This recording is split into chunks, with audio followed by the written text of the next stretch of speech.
Hello everyone. अभी कुछ दिनों पहले मैंने एक वीडियो डाला था जिसमें मैंने डिफरेंस समझाया था सेट ऑफ में और काउंटर क्लेम में। तो वहाँ पर एक कमेंट मेरे पास आता है कि people also want to understand the difference between legal set off and equitable set of.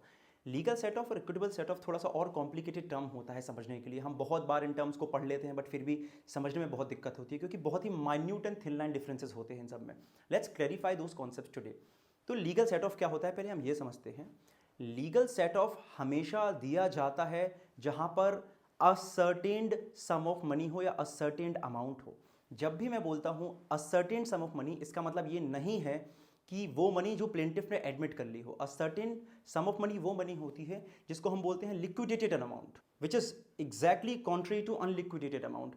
अगर मैं आपको इससे एग्जाम्पल दूं कि एक व्यक्ति आपके अगेंस्ट में केस फाइल करता है ट्रेसपास का और अगर डैमेजेस क्लेम करता है और आप उसके अगेंस्ट में एक सेट ऑफ का डिफेंस लेके आते हैं, एक सेट ऑफ लेके जाते हैं। आप ये बात मान लेते हैं कि ठीक है ट्रेसपास हुआ है, लेकिन आप ये डिफेंस लेके आते हैं कि आपके पास पहले से उस व्यक्ति के खिलाफ में एक डिक्री या जजमेंट है जो कि 1 लाख रुपए का है। तो आप कोर्ट से बोलते हैं कि ठीक है, you do not have any problem कि किसी व्यक्ति ने आपके अगेंस्ट में केस लगाया है ट्रेसपास का कि आपने ट्रेसपास किया है कि नहीं है, लेकिन जो भी डिक्री या जजमेंट आपके फेवर में पहले से उस व्यक्ति के अगेंस्ट में है वो अमाउंट को वहां पर एडजस्ट कर दिया जाए। हम इसको बोलते हैं लीगल सेट ऑफ। आपने एक चीज और देखी होगी यहां पर इसी एग्जांपल में कि legal set off can be in relation to different transactions and not only in relation to the same transaction. जैसे आपके केस में मैंने अभी एग्जांपल दिया कि किसी ने आपके अगेंस्ट में एक ट्रेसपास का केस लगाया, तो आपने एक डिक्री या जजमेंट जो आपके पास पहले से उस व्यक्ति के अगेंस्ट में था, आपने उसको इस्तेमाल किया as a defence, as a set off. तो it may be in relation to different transaction.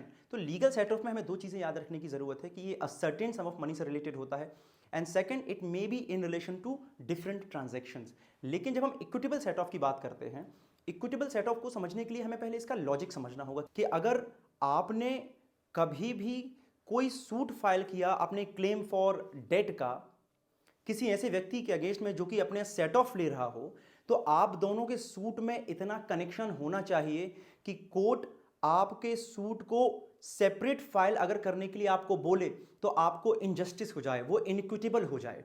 ये इसका लॉजिक होता है कि कोर्ट ऐसे केसेस में जहां पर सेम ट्रांजैक्शंस हैं, जहां पर इवन मनी अनअसर्टेन्ड है, उस सिचुएशन में भी इक्विटेबल सेट ऑफ ग्रांट कर सकता है। मैं आपको इसको बहुत ही सिंपल तरीके के एग्जांपल से समझाता हूं कि एक व्यक्ति ए है और बी है। बी एक पार्टी ऑर्गेनाइज कराना चाहता है जिसमें बी को 500 कोल्ड ड्रिंक की ज़रूरत है और इसके लिए बी ए को ऑर्डर करता है और बोलता है कि मुझे 500 कोल्ड ड्रिंक की ज़रूरत है, अगर आपने 500 कोल्ड ड्रिंक नहीं दी तो उसकी रेपुटेशन इफेक्ट हो जाएगी क्योंकि उसको उनको पार्टी देना है, बहुत सारे लोग वहाँ पर आएंगे, गेस्ट आएंगे।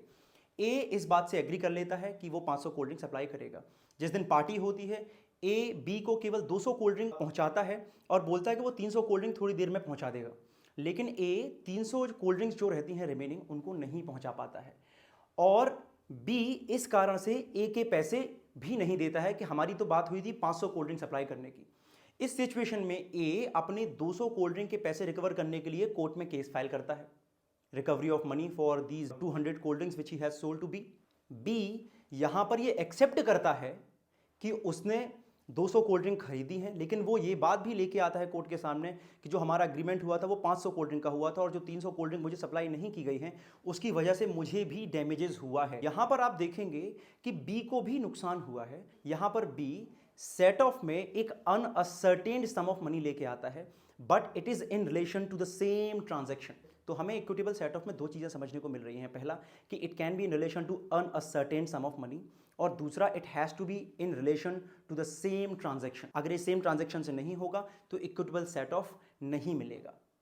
दूसरी चीज हमें ये समझनी है कि जब भी आप इक्विटेबल सेट ऑफ का ग्राउंड कोर्ट में लें, उसकी प्लीडिंग्स को आप रूल 6 के हिसाब से जो ऑर्डर 8 में दिया हुआ उसके हिसाब से नहीं बनेगा, क्योंकि ऑर्डर 8 रूल 6 केवल लीगल सेट ऑफ की बात करता है। यहां पर हमें एक और चीज याद रखने की जरूरत है कि जब भी आप इक्विटेबल सेट ऑफ का ग्राउंड लेंगे जो कि a certain some of money से रिलेटेड है और सेम ट्रांजैक्शन से रिलेटेड है, वहां पर आप कोई भी प्लीडिंग्स को रूल 6 ऑफ ऑर्डर 8 में फाइल नहीं करेंगे, क्योंकि वो लीगल सेट ऑफ के बारे में बताता है। जो इक्विटेबल सेट ऑफ है वो इन्फर करता है कोर्ट उसका पावर ऑर्डर 20 रूल 19 सब रूल 3 से। तो आप जब भी अपना रिटर्न स्टेटमेंट फाइल करें उसमें अगर इक्विटेबल सेट ऑफ का ग्राउंड अगर आप लेना चाहते हैं, that may be under section 151 CPC read with order 20 rule 90 sub rule 3 of code of civil procedure.